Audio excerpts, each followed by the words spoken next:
História da Redenção, capítulo 15. O poder de Deus revelado.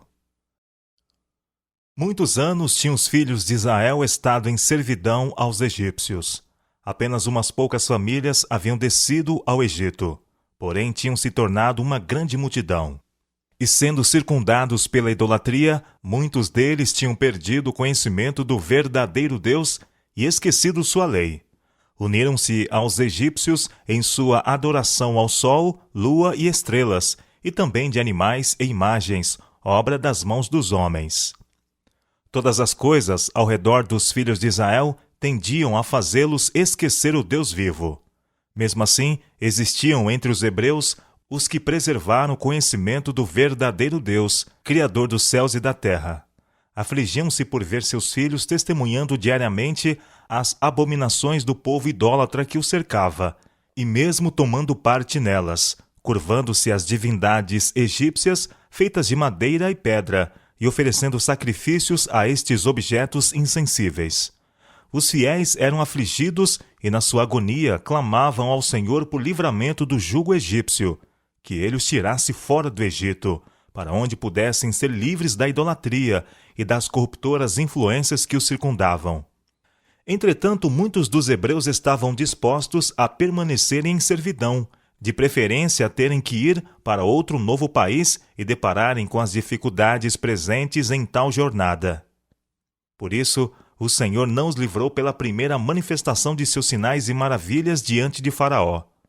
Deus dirigiu os fatos para mais plenamente desenvolver o espírito tirânico de Faraó e para que pudesse manifestar seu grande poder aos egípcios e também diante de seu povo, a fim de fazê-los ansiosos de deixar o Egito e escolherem o serviço de Deus. Embora muitos dos israelitas se tivessem tornado corrompidos pela idolatria, os fiéis permaneciam firmes. Não ocultavam sua fé, mas abertamente confirmavam, diante dos egípcios, que serviam o único verdadeiro Deus vivo. Repetiam as evidências da existência de Deus e do seu poder desde a criação. Os egípcios tiveram oportunidade de se familiarizar com a fé dos hebreus e seu Deus. Tinham tentado subverter os fiéis adoradores do verdadeiro Deus e estavam aborrecidos porque não tiveram êxito, nem por ameaças, nem por promessa de recompensas ou por tratamentos cruéis. Os últimos 2 reis que haviam ocupado o trono do Egito tinham sido tiranos e trataram cruelmente os hebreus. Os anciãos de Israel se esforçaram para encorajar a enfraquecida fé dos israelitas, referindo a promessa feita a Abraão e as palavras proféticas de José pouco antes de morrer, predizendo sua libertação do Egito. Alguns deram ouvidos e creram. Outros contemplavam sua própria triste condição e não tinham esperança. Israel influenciado pelo ambiente. Os egípcios tinham descoberto a expectativa dos filhos de Israel e zombavam de suas esperanças de livramento e falavam desdenhosamente do poder de seu Deus.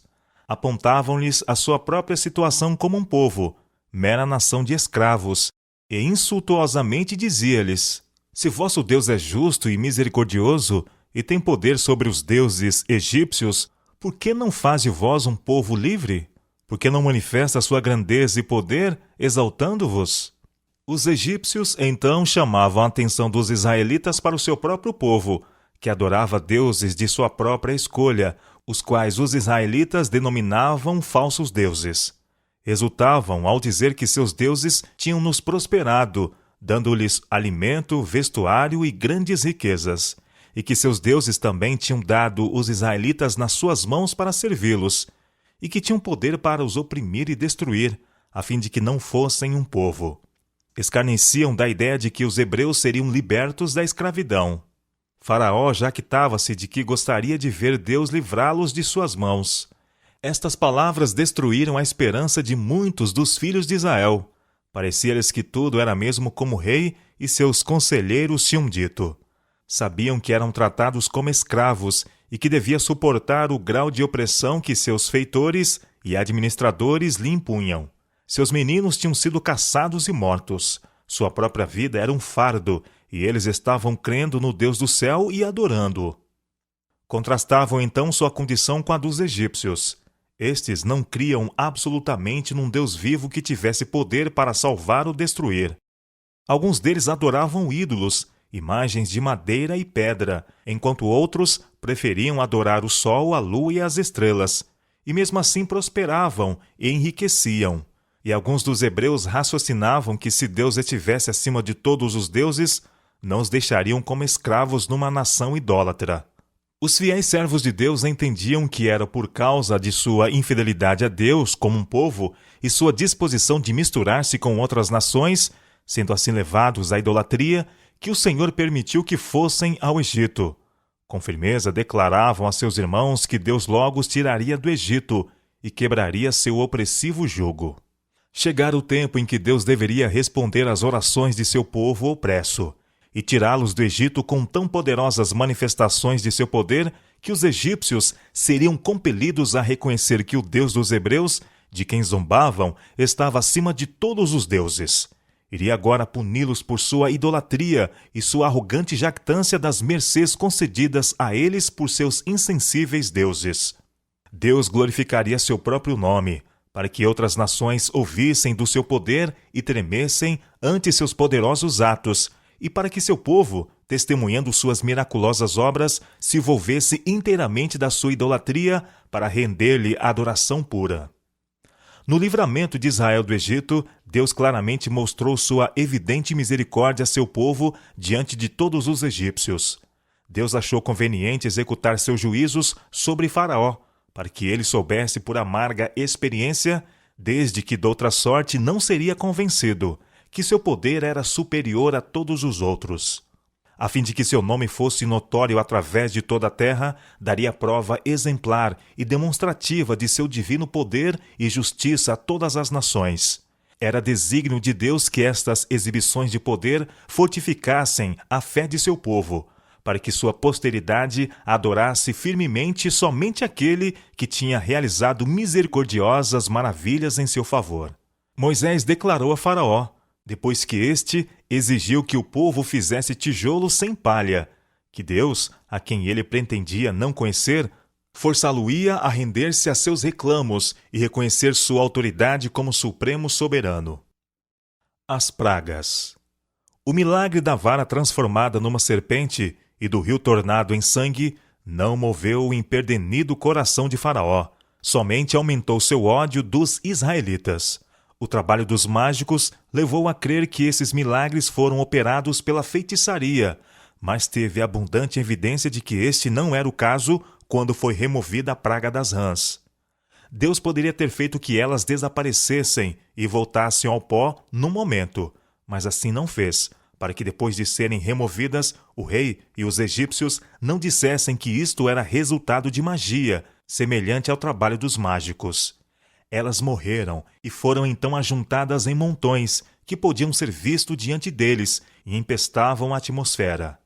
Nisto o rei e todo o Egito tiveram uma prova que sua vã filosofia não podia refutar de que esta obra não era magia, mas um juízo do Deus do céu. Os mágicos não puderam produzir piolhos. O Senhor não podia tolerar sequer que parecesse aos olhos deles, ou dos egípcios, que eles poderiam reproduzir a praga dos piolhos. Ele desejava remover de Faraó toda desculpa para a incredulidade. Forçou os próprios magos a dizer: "Isto é o dedo de Deus." Depois veio a praga dos enxames de moscas.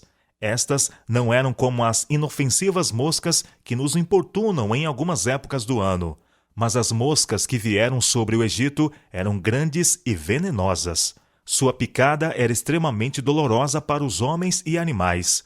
Deus separou seu povo dos egípcios e não permitiu uma mosca sequer em todos os seus limites. O Senhor enviou então a praga da peste no gado e, ao mesmo tempo, preservou o gado dos hebreus para que não morresse um sequer. Em seguida veio a praga das úlceras sobre os homens e animais, e nem os magos puderam proteger-se dela.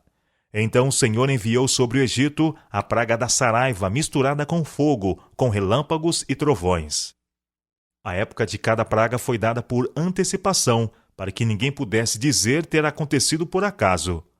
O Senhor demonstrou aos egípcios que a terra inteira estava sob o comando do Deus dos hebreus, que o trovão, a saraiva e a tempestade obedeciam à sua voz.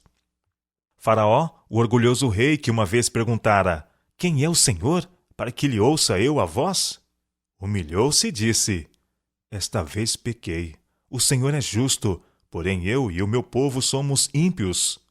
Suplicou a Moisés que fosse seu intercessor com Deus, para que os terríveis trovões e relâmpagos cessassem. Depois o Senhor mandou a terrível praga dos gafanhotos. O rei preferiu receber os flagelos a submeter-se a Deus. Sem remorso, via seu reino inteiro sob o milagre desses tremendos juízos. O Senhor então enviou trevas sobre o Egito. Não somente estava o povo despojado de luz, mas a atmosfera era muito opressiva, de maneira que a respiração era difícil. Entre mentes, os hebreus tinham uma atmosfera pura e luz em suas habitações. Mais uma praga terrível Deus trouxe sobre o Egito, mais severa do que qualquer das anteriores. Foi o rei e os sacerdotes idólatras que se opuseram até o fim ao pedido de Moisés. O povo desejava que fosse permitido aos hebreus deixar o Egito. Moisés relatou a Faraó e ao povo do Egito e também aos israelitas a natureza e efeito da última praga. Nessa noite, tão terrível e tão gloriosa para o povo de Deus, foi instituída a solene ordenança da Páscoa. Foi muito difícil para o rei egípcio e seu povo arrogante e idólatra render-se às reivindicações do Deus do céu. Muito relutante estava o rei do Egito para ceder. Enquanto sob terrível aflição, ele cedia um pouco. Mas quando a aflição era removida, recusava tudo o que tinha concedido.